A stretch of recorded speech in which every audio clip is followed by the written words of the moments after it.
स्मृतियों का वन है घना मन, स्मृतियों में है खोया मन, भटके बन स्मृति यात्री।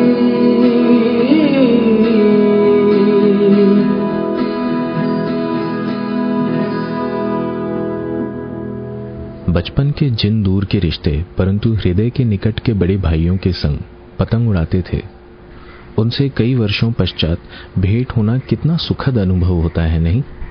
और जब भैया भाभी को साथ लेकर आए हों तो आनंद दोगुना हो उठता है। इस बार भैया भाभी जब इस दीन की कुटिया पर पधारे तो मेरा अनुभव कुछ ऐसा ही था।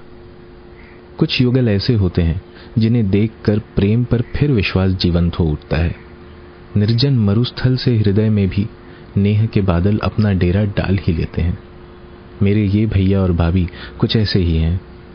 पहले भाभी कंजूस नहीं थी, परंतु आजकल मुस्काने में तनिक कंजूसी करती हैं। केवल जब भैया साथ होते हैं वो अपने मंदहास की सुगंध बिखेरती हैं। घर पर भाभी को खिलखिलाकर हंसते देख भैया भी यही आरोप लगाते दिखे कि हमारी भाभी जी भैया को इस मुस्कान के लिए आजकल तरसाती हैं। बस भैया का ये कहना था, भाभी के चेहरे पर झूठ मूठ गुस्सा और गाल लाल लाल। अभी अभी तो होली बीती थी, कुछ दिन पहले आ जाते तो क्या चला जाता। इस बार तो कुछ दिनों के अंतराल से आपके साथ होली खेलने से चूक गया, परंतु अगले वर्ष भाभी के हाथों की गुजिया खाने अवश्य आपके यहाँ उपस्थित हो जाऊंगा। मेरी यह बात सुनकर भैया हंसे और मेरी पीठ पर थाप देकर बोले, नहीं आया तो पिटाई हो जाएगी। भाभी उदास हो रही थी कि उनमें कितने बदलाव आ गए हैं। उनकी पुरानी फोटो में देखा तो जाना कि अभी कुछ महीनों पूर्व ही भाभी गोरी और गोलमोल थी, अब उपचार के कारण दुबली और सांवली सी हो गई हैं। भाभी को छेड़ते हुए मैं बीच में ही बोला, हाँ पहले रसगुल्ला थी और अब गुलाब जामुन हो गई है। फिर भैया की ओर मुंह करके बोला, एक मिठाई में दो का स्वाद, वाजी वाह। भैया और मैंने जहां एक और हंसकर ताली मारी, भाभी वहीं झूठा गुस्सा दिखाते हुए मम्मी के पास रसोई में चली गई। मैंने भैया को विश्राम करने के लिए कहा तो भैया मुस्कुरा कर बोले कि देरी हो जाएगी।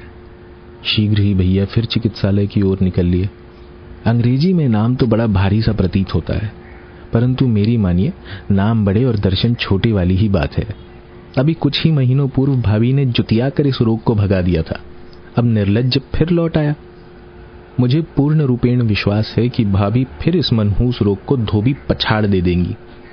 पूरी भारतीय नारी है ना वो, और भारतीय नारी सब पर भारी। और ये भी कोई नाम है रोग का जिससे डरा जाए? कर्क रोग। अब किसी बड़े जानवर का नाम जुड़ा होता रोग के साथ, जैसे बाघ रोग, घोड़ा रोग, तो कोई बात होती। इतना सा तो होता है केकड़ा, काहे का कर्क और काहे का कर्क रोग। भाभी जी का एक बेलन पड़ेगा और केकड़ू टैं बोल देगा। देख लेना भाभी, अगले साल होली पर मैं आपके हाथों बनी गुजिया खाने के लिए अवश्य पहुंच जाऊंगा। बड़ा पेटू जो है आपका ये नालायक देवर।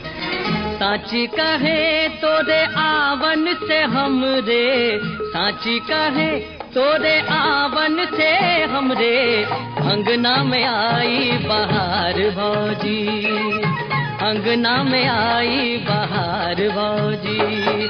लक्ष्मी की सूरत ममता की मूरत, लक्ष्मी की सूरत ममता की मूरत, लाखों में एक हमार भौजी, लाखों में एक हमार भौजी। ए भौजी साची करे तोरे आवन से हमरे, अंगना में आई बहार भौजी।